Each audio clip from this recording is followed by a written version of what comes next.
छात्रों, जो 1935 का अधिनियम है, भारत सरकार अधिनियम 1935, तो उसके अंतर्गत केंद्र में द्वैध शासन की स्थापना। छात्रों, केंद्र के अंदर द्वैध शासन की स्थापना थी। छात्रों, इसमें 1935 के अधिनियम द्वारा प्रांतों में द्वैध शासन का अंत कर दिया गया। इसके अंदर हम देखते हैं छात्रों कि इस अधिनियम द्वारा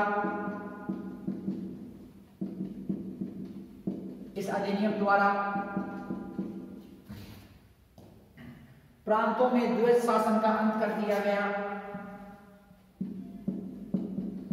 प्रांतों में द्वैध शासन का अंत कर दिया गया।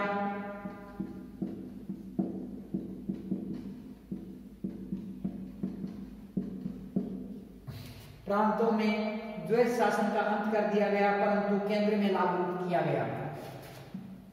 परंतु केंद्र में लागू कर दिया गया। केंद्र में लागू कर दिया गया। संघीय विषयों को दो भागों में बांटा गया। संघीय विषयों को दो भागों में बांटा गया।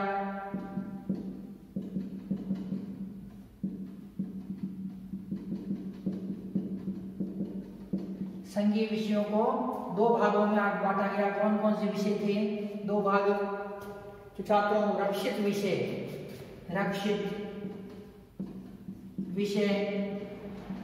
और जो दूसरा था वो था हस्तांतरित विषय।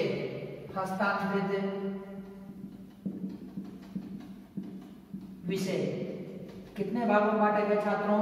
दो भागों के अंदर बांटा गया। एक रक्षित विषय, दूसरा हस्तांतरित विषय।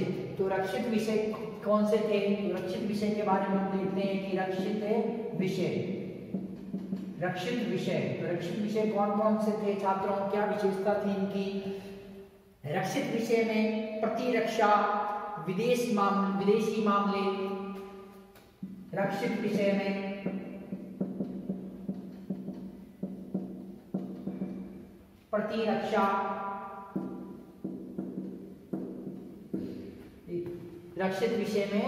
प्रतिरक्षा, विदेशी मामले, चर्च संबंधी मामले, कबायली क्षेत्र के मामले, चर्च संबंधी मामले,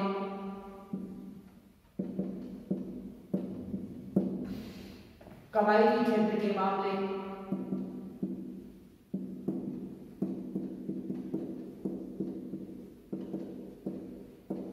कबायली क्षेत्र के मामले, विदेशी मामले शामिल थे। विदेशी मामले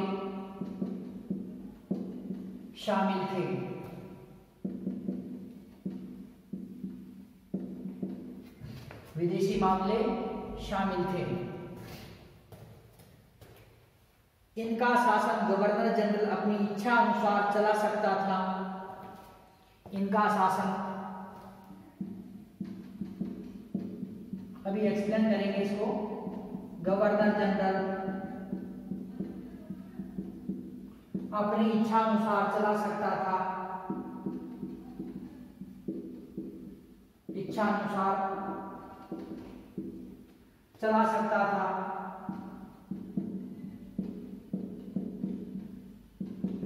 इच्छा अनुसार चला सकता था।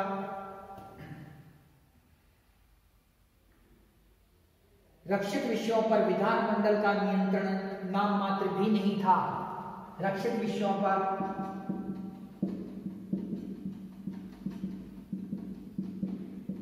विधानमंडल का नियंत्रण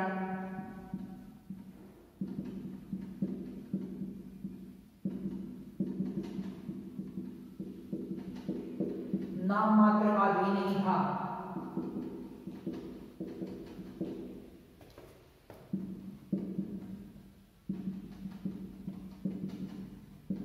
नाम मात्र का भी नहीं था।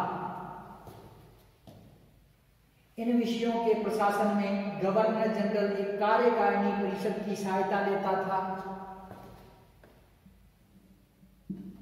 इन विषयों के मामले में गवर्नर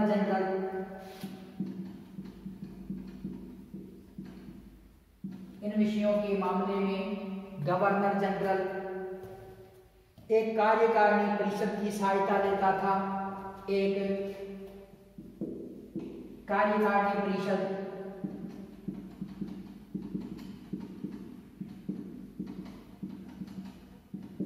की सहायता लेता था।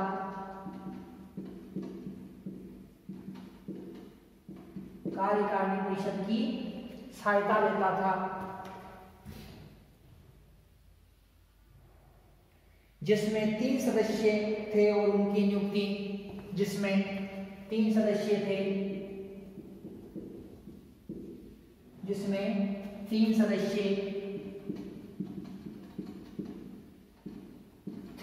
और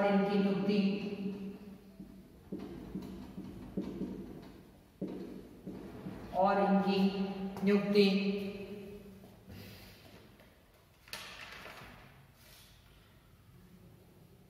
ब्रिटेन के सम्राट द्वारा की जाती थी। ब्रिटेन के सम्राट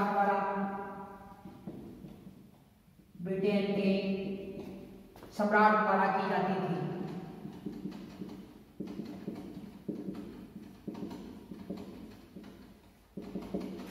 छात्रों, जो केंद्र में द्वैध शासन की जो स्थापना है, तो इसके अंतर्गत इस अधिनियम द्वारा प्रांतों के अंदर जो द्वैध शासन था उसको समाप्त कर दिया गया और इस द्वैध शासन को केंद्र के अंदर लागू कर दिया गया।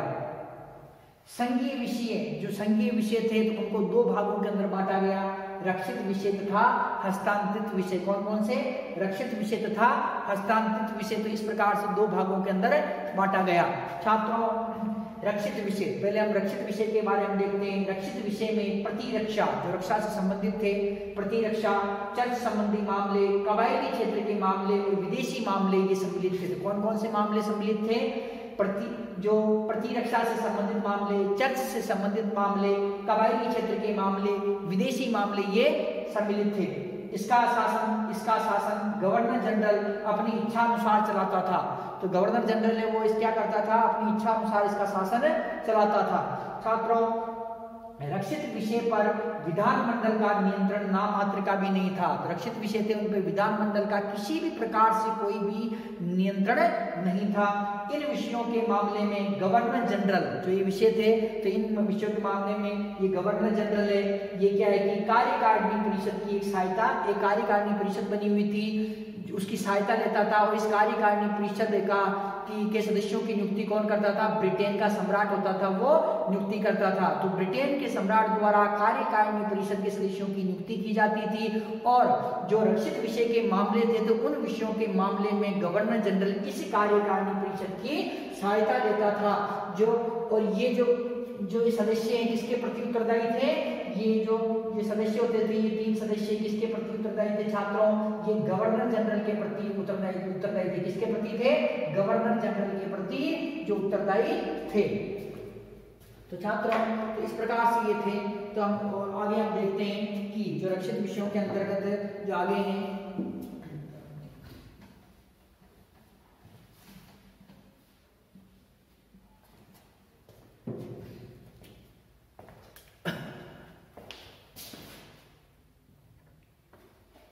तो छात्रों, जो कार्यकारिणी परिषद के सदस्य,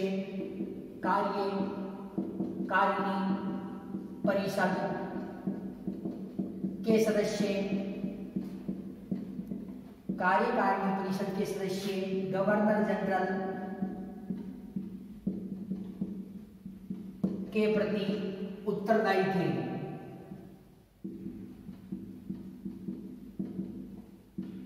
किसके प्रति उत्तरदायी थे? छात्रों, गवर्नर जनरल के प्रति उत्तरदायी थे। ये केंद्रीय विधानमंडलों के दोनों सदनों के प्रदेश सदस्य होते थे। ये केंद्रीय विधानमंडल के दोनों सदनों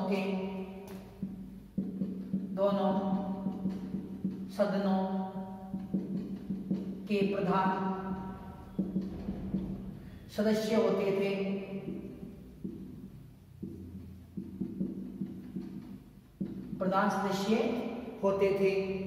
उनकी बैठकों में भाग लेते थे।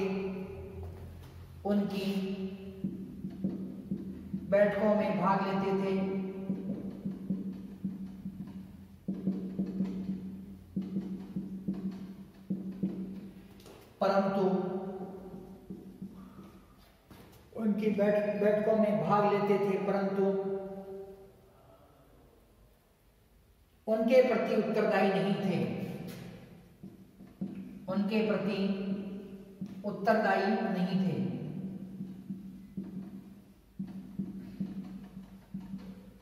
तो छात्रों, जो ये 3 सदस्य थे, ये किसके प्रति उत्तरदायी थे? केवल गवर्नर जनरल के प्रति उत्तरदायी थे। कार्यकारिणी परिषद के सदस्य, जो कार्यकारिणी परिषद है, तो इसके जो सदस्य हैं गवर्नर जनरल के प्रति उत्तरदायी थे। किसके प्रति उत्तरदायी थे? गवर्नर जनरल के प्रति उत्तरदायी थे। ये केंद्रीय विधानमंडल है, उसके दोनों सदनों के अंदर ये क्या करते थे?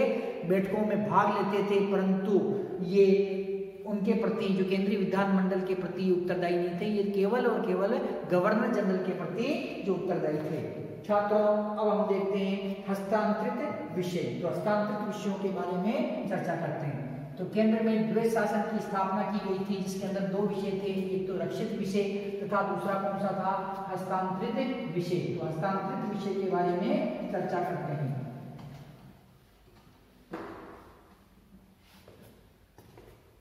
हस्तांतरित विषय।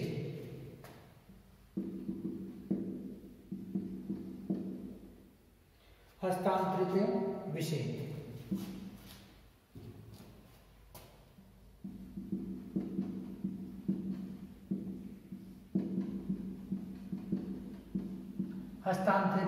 विषय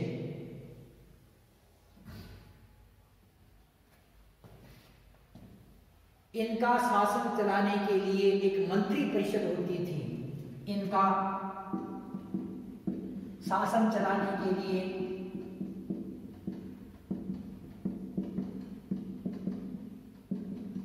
एक मंत्री परिषद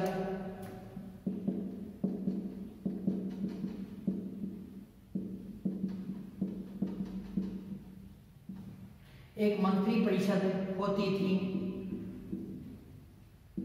इनका शासन चलाने के लिए एक मंत्री परिषद होती थी, जो संघीय विधानमंडल के प्रति उत्तरदायी होती थी। जो संघीय विधानमंडल के प्रति उत्तरदायी होती थी।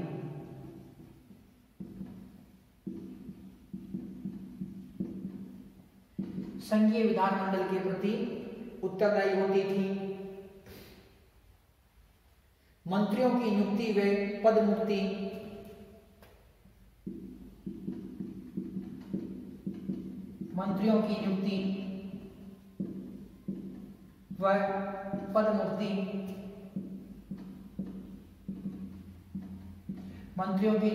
पदमुक्ति गवर्नर जनरल द्वारा होती थी। गवर्नर जनरल द्वारा होती थी। इनकी संख्या 10 से अधिक नहीं होती थी। 10 से अधिक नहीं होती थी। इनकी संख्या 10 से अधिक नहीं होती थी। यद्यपि गवर्नर जनरल से यह आशा, यदि ऐसा व्यक्ति मंत्री परिषद में नियुक्त किया जाता, यदि ऐसा व्यक्ति मंत्री पद पर नियुक्त किया जाता,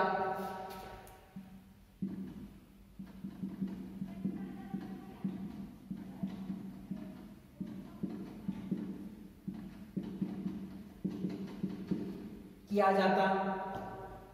जो किसी भी सदन का सदस्य न हो तो, जो किसी भी सदन का सदस्य न हो तो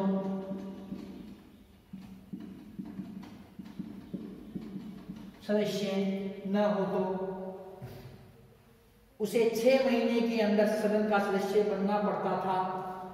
उसे 6 महीने में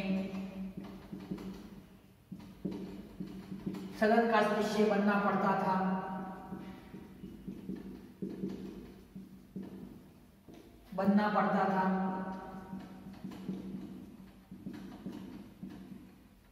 या त्याग पत्र देना पड़ता था।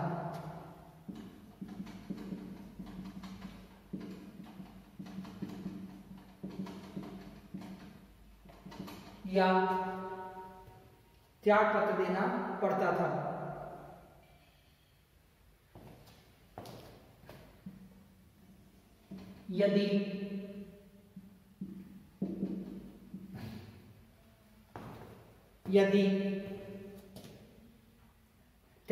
यद्यपि गवर्नर जनरल से यह आशा की जाती थी, यद्यपि गवर्नर जनरल से यह आशा की जाती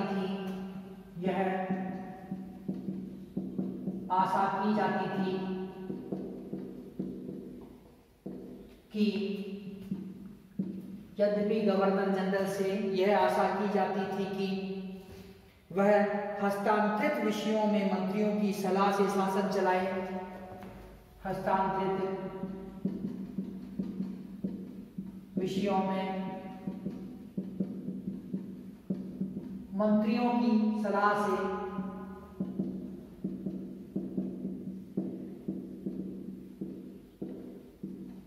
शासन चलाए।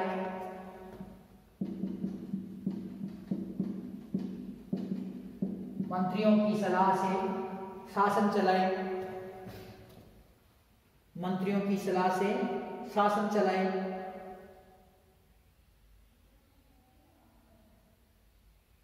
किंतु हस्तांतरित विषयों के संबंध में चलाएगा, किंतु हस्तांतरित विषयों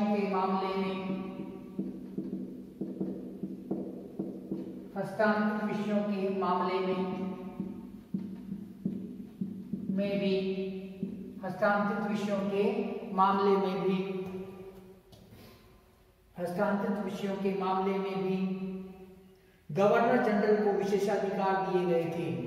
गवर्नर जनरल को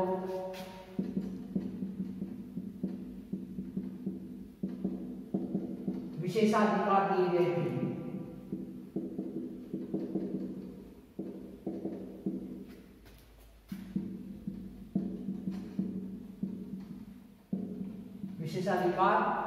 गए थे।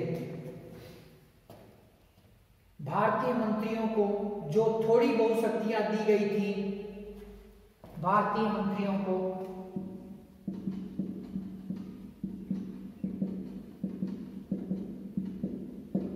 जो थोड़ी बहुत शक्तियां दी गई थी,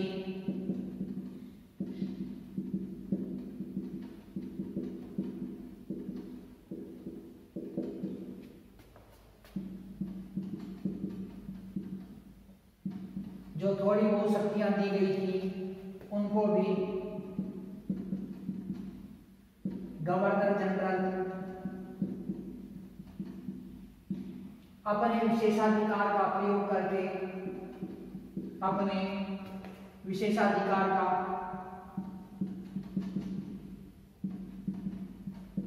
प्रयोग करके समाप्त कर देता था।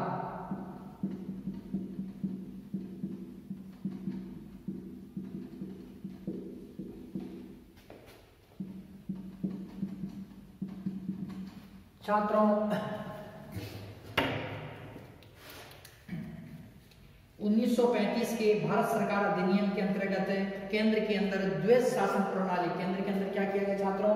द्वैध शासन प्रणाली है। तो द्वैध शासन प्रणाली की स्थापना की गई। प्रांतों के अंदर से जो द्वैध शासन प्रणाली को हटा दिया गया और केंद्र के अंदर द्वैध शासन प्रणाली लागू कर दी गई। और जो संघ के विषय थे, संघीय विषय इन्हें दो भागों के अंदर बांटा गया, रक्षित विषय तथा हस्तांतरित विषय। तो छात्रों रक्षित विषय के बारे में हमने चर्चा की, अब हम जो हस्तांतरित विषय के बारे में चर्चा कर रहे हैं। तो छात्रों इसके अंतर्गत जो इसका शासन, जो हस्तांतरित विषय, इसका शासन चलाने के लिए एक मंत्री परिषद होती थी जो संघीय विधानमंडल के प्रति उत्तरदायी थी। तो छात्रों जो रक्षित विषय तो उसका शासन कौन चलाता था, गवर्नर जनरल चलाता था। लेकिन जो हस्तांतरित जो विषय, तो हस्तांतरित विषयों के शासन के लिए क्या किया गया कि एक मंत्री परिषद का गठन किया गया जो विधानमंडल के प्रति क्या होती थी, उत्तरदायी होती थी। परंतु छात्रों गठन तो कर दिया गया, लेकिन गवर्नर जनरल को अपार शक्तियां थी, अपार शक्ति थी गवर्नर जनरल को, जिसके कारण वो मंत्रियों की बातें मानता ही नहीं था तथा अपने विशेषाधिकार का प्रयोग करके जो इन मंत्रियों की जो शक्तियां थी उनको भी समाप्त कर देता था। तो छात्रों जो हस्तांतरित विषय अर्थात इनका शासन चलाने के लिए एक मंत्री परिषद होती थी जो संघीय विधानमंडल के प्रति उत्तरदायी होती थी। मंत्रियों की नियुक्ति में पद मुक्ति गवर्नर जनरल द्वारा होती थी। मंत्रियों को किस मंत्री को नियुक्त करना है और किसको पद से हटाना है, तो इसका अधिकार किसके पास में था, गवर्नर जनरल के पास में था। ये मंत्री थे, इनकी संख्या 10 से अधिक नहीं हो सकती थी, ये जो केवल 10 ही जो मंत्री होते थे। छात्रों यदि कोई ऐसा व्यक्ति मंत्री पद पे नियुक्त हो जाता था, यदि कोई ऐसा व्यक्ति मंत्री पद पे नियुक्त हो जाता था जो किसी भी सदन का सदस्य नहीं है, तो छात्रों ऐसी स्थिति में क्या होता था कि जो किसी भी सदन का सदस्य नहीं है, तो ऐसी स्थिति में क्या होता था, 6 महीने में सदन का सदस्य बनाना पड़ता था। उसे क्या करना पड़ता था, 6 महीने के अंदर अंदर सदन का सदस्य बनना पड़ता था, और वो नहीं बनता था तो उसे त्याग पत्र देना पड़ता था। छात्रों ये व्यवस्था जो हस्तांतरित विषय के अंदर की गई थी। यद्यपि गवर्नर जनरल से ये आशा की जाती थी कि वह हस्तांतरित विषयों के मामले में, कौन से विषय के मामले में, हस्तांतरित विषय के मामले में मंत्रियों की सलाह ले, परंतु गवर्नर जनरल ऐसा नहीं करता था और गवर्नर जनरल के पास में कुछ विशेषाधिकार थे, वो ऐसे अपने विशेषाधिकारों का प्रयोग करता था। तो छात्रों प्रयोग करके मंत्रियों की जो शक्तियां थी उनको भी समाप्त कर देता था। भारतीय मंत्रियों को थोड़ी बहुत शक्तियां जो प्रदान की गई थी उनको भी गवर्नर जनरल क्या करता था, अपने विशेषाधिकारों से समाप्त कर देता था। मतलब नाम मात्र की एक सरकार का गठन कर दिया गया था। गवर्नर जनरल को अपार शक्तियां थी, भारतीय मंत्रियों के हाथ में कुछ भी नहीं था। तो इस प्रकार से जो छात्रों केंद्र के अंदर क्या द्वैध शासन की स्थापना की गई। अब छात्रों हम देखते हैं संघीय विधानमंडल की निर्बलता।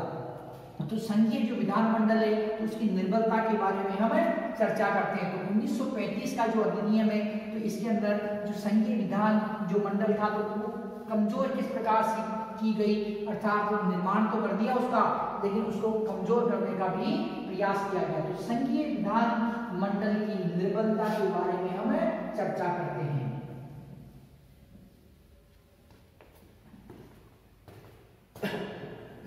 संघीय विधानमंडल की निर्बलता।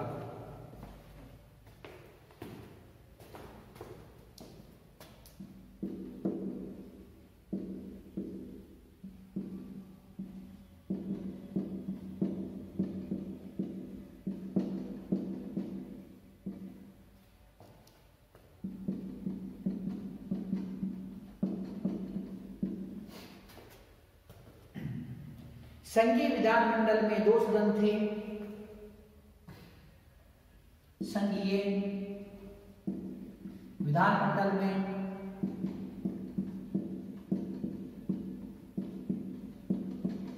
2 सदन थे।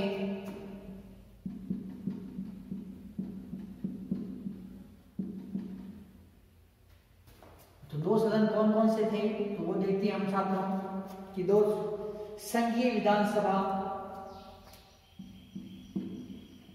संघीय विधानसभा व संघीय राज्यसभा। संघीय विधानसभा में संघीय राज्यसभा। संघीय विधानसभा से कुल 375 सदस्य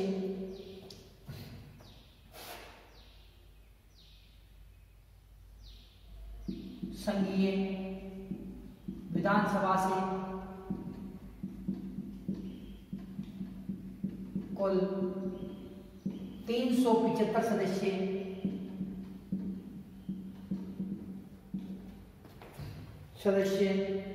थे, जिनमें 125 सदस्य थे, जिनमें 125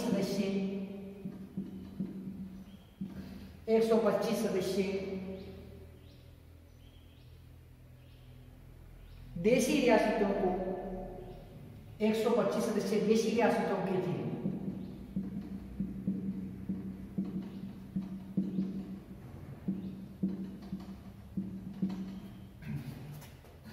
देशी रियासतों के थे।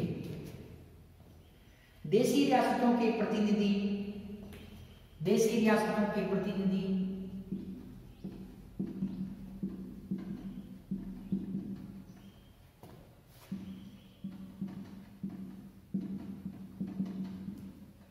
रियासतों के प्रतिनिधि भारतीय नरेशों द्वारा मनोनीत किए जाते थे। भारतीय नरेशों द्वारा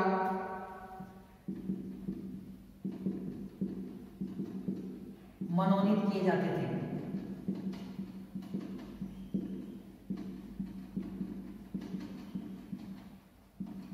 भारतीय नरेशों द्वारा मनोनीत किए जाते थे।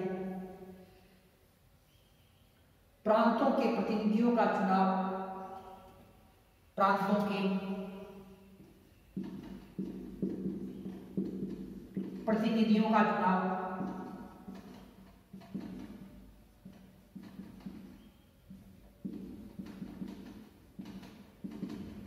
प्रांतों के प्रतिनिधियों का चुनाव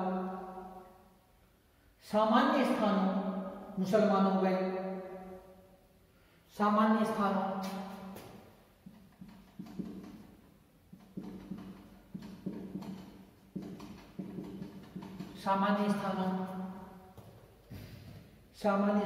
मुसलमानों व सिखों के मुसलमानों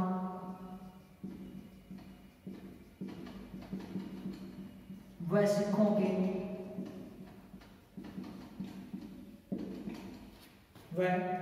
के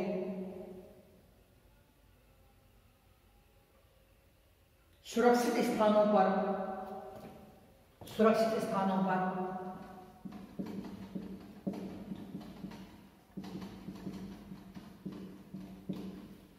स्थानों पर अप्रत्यक्ष निर्वाचन प्रणाली द्वारा होता था। अप्रत्यक्ष निर्वाचन प्रणाली द्वारा होता था।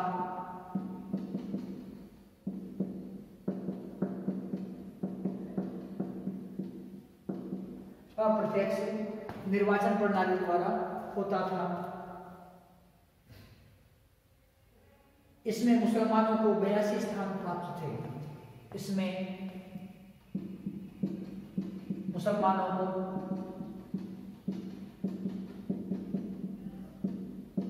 82 स्थान प्राप्त थे।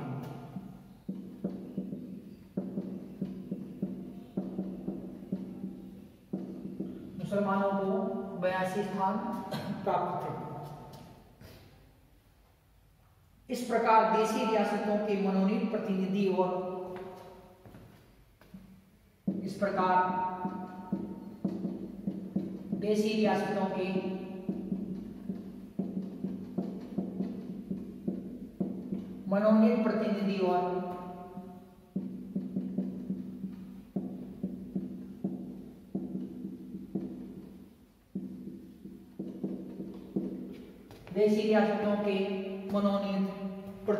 और प्रतिनिधि और मुसलमान सदस्यों को मिलाकर मुसलमान सदस्यों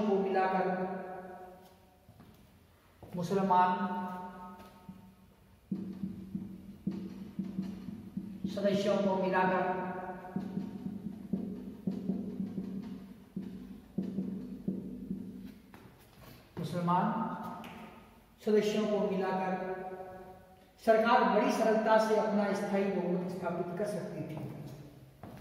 सरकार बड़ी सरलता से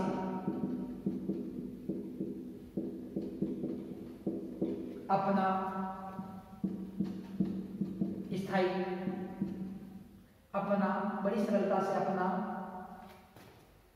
स्थायी बहुमत स्थापित कर सकती थी।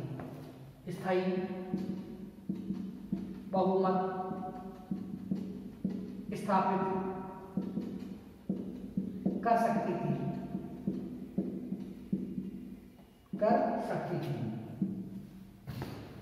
स्थायी बहुमत स्थापित कर सकती थी। संघीय राज्य में कुल 260 सदस्य रखे गए। संघीय राज्य में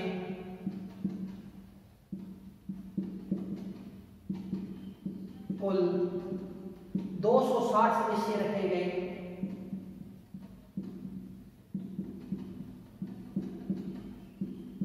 संघीय राज्य में कुल 260 सदस्य रखे गए, जिनमें 104 स्थान देशी रियासतों को दिए गए।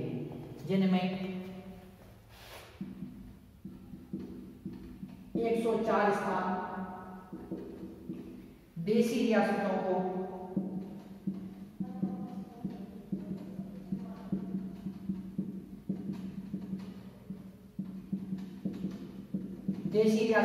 दिए गए।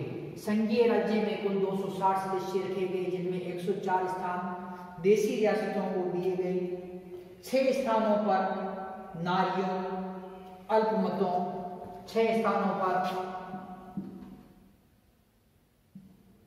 व 6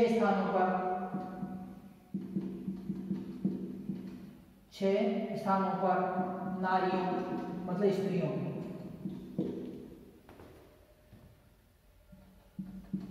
अल्प वर्गों, 6 स्थानों पर नारियों, अल्पमतों तथा दलित वर्गों को, अल्पमतों तथा दलित वर्गों को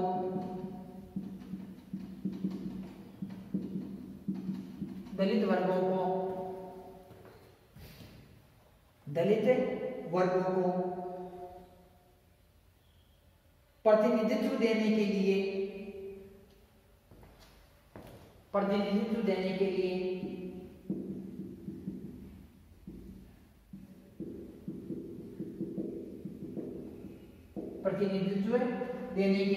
गवर्नर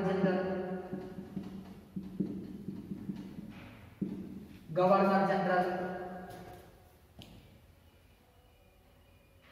द्वारा मनोनीत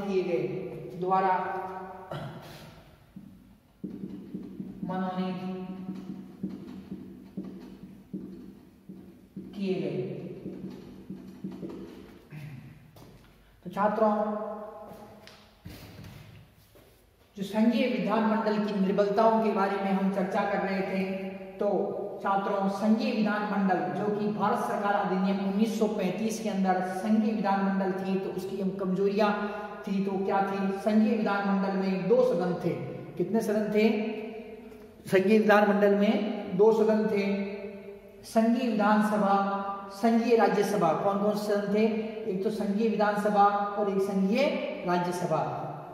संघीय विधानसभा में कुल 375 सदस्य थे। कितने सदस्य थे? कुल 375 सदस्य थे, जिनमें 125 सदस्य देशी रियासतों के थे। कुल कितने सदस्य थे छात्रों? कि 375 सदस्य जो संघीय विधानसभा के अंदर थे। इनमें से जो 125 सदस्य देशी रियासतों के थे, और देशी रियासत के प्रतिनिधि भारतीय नरेशों द्वारा, देशी रियासतों के जो प्रतिनिधि थे उनकी नियुक्ति कौन करता था, उन्हें मनोनीत कौन करता था, देशी रियासतों के प्रतिनिधियों को मनोनीत कौन करता था?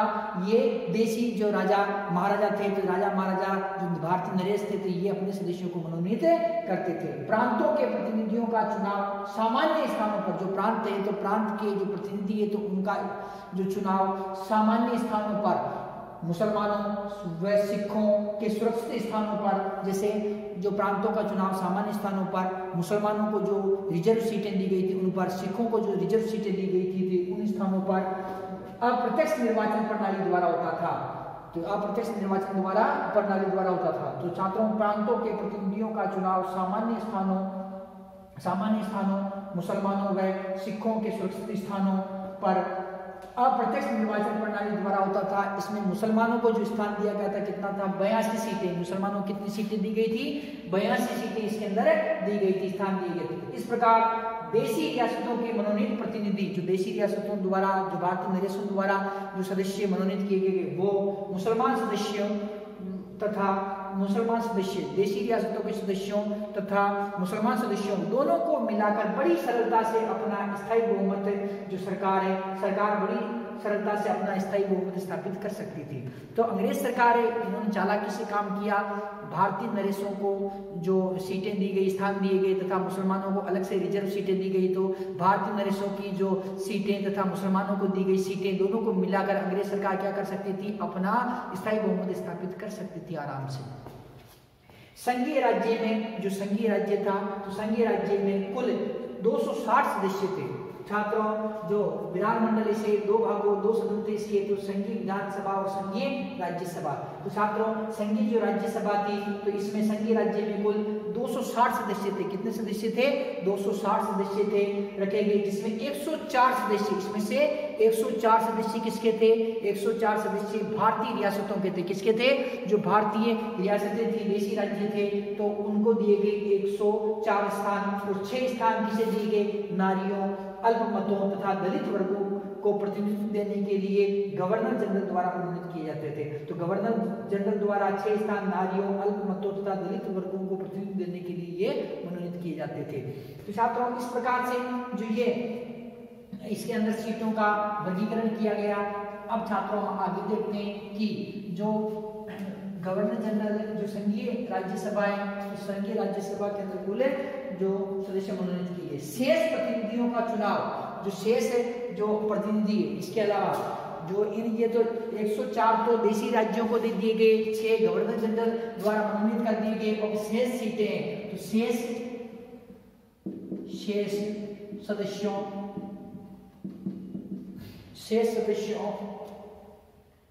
या शेष प्रतिनिधियों का चुनाव, शेष प्रतिनिधियों का चुनाव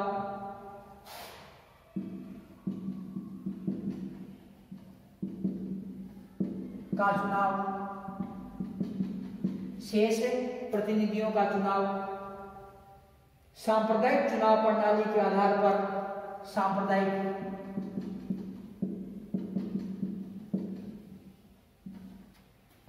निर्वाचन, सांप्रदायिक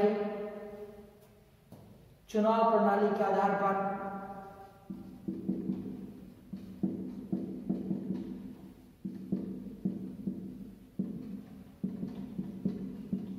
सांप्रदायिक चुनाव प्रणाली के आधार पर अप्रत्यक्ष रीति से होता था। अप्रत्यक्ष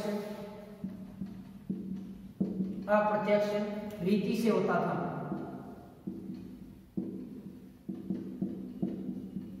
अप्रत्यक्ष रीति से होता था।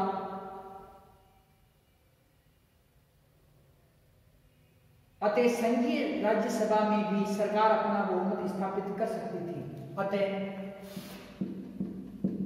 संघीय राज्यसभा में भी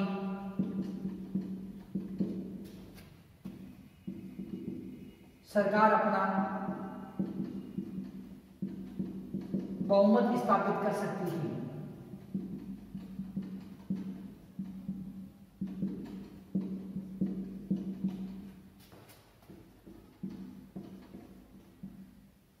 बहुमत स्थापित कर सकती थी। संघीय विधानमंडल की शक्तियों को अत्यंत ही सीमित कर उसे निर्बल बना दिया गया। संघीय विधानसभा संघीय विधानमंडल की शक्तियों को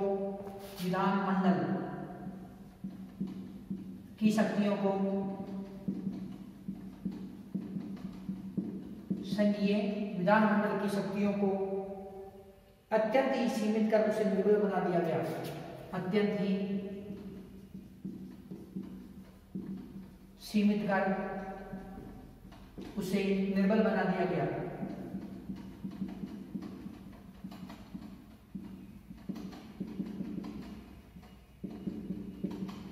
उसे निर्बल बना दिया गया।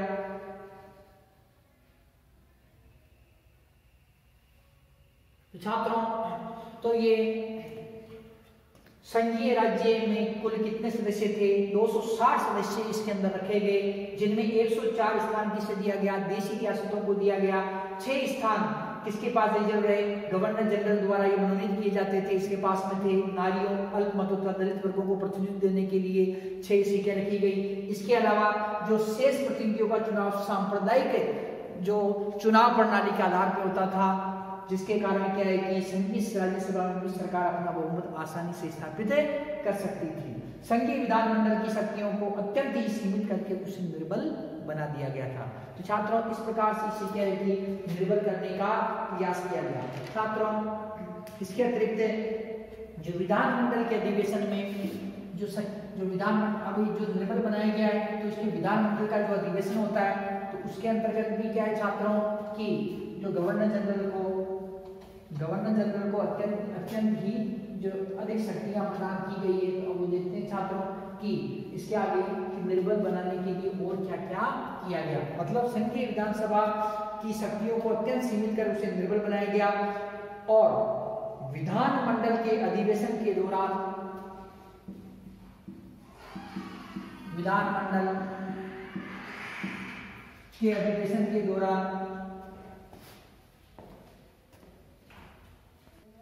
तो छात्रों, संघीय विधानमंडल की निर्बलता थी इसमें, जो विधानमंडल के अधिवेशन के दौरान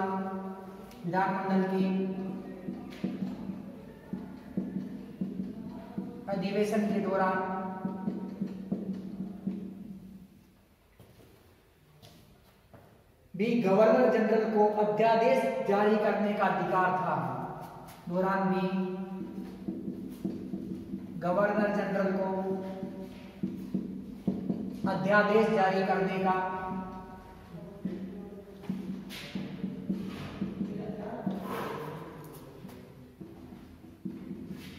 अधिकार था। अध्यादेश जारी करने का अधिकार था, तथा वह अधिनियम भी पास कर सकता था।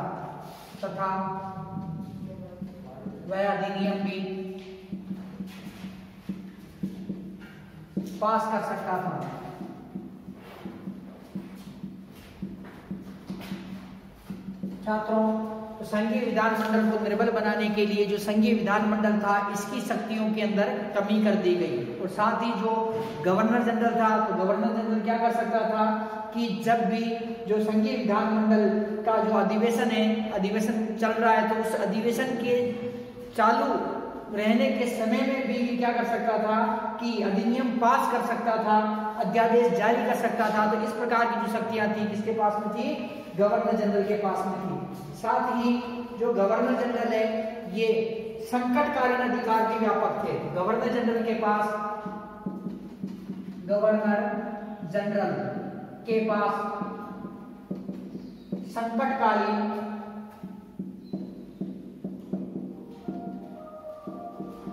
संकटकालीन अधिकार भी व्यापक थे। जो संकटकालीन अधिकार है वो भी क्या थे? व्यापक थे। इसके पास में वह इस अधिनियम को स्थगित कर न्यायालय के अतिरिक्त समस्त अधिकारों को अपने हाथ में ले सकता था। गवर्नर जनरल इस अधिनियम को स्थगित करके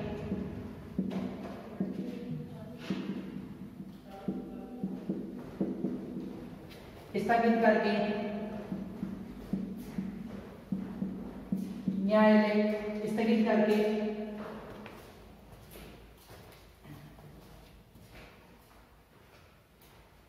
करके न्यायालय के अतिरिक्त समस्त अधिकार अपने हाथ न्यायालय के अतिरिक्त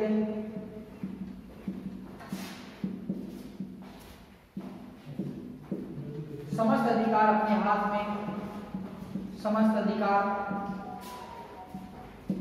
अपने हाथ में ले सकता था।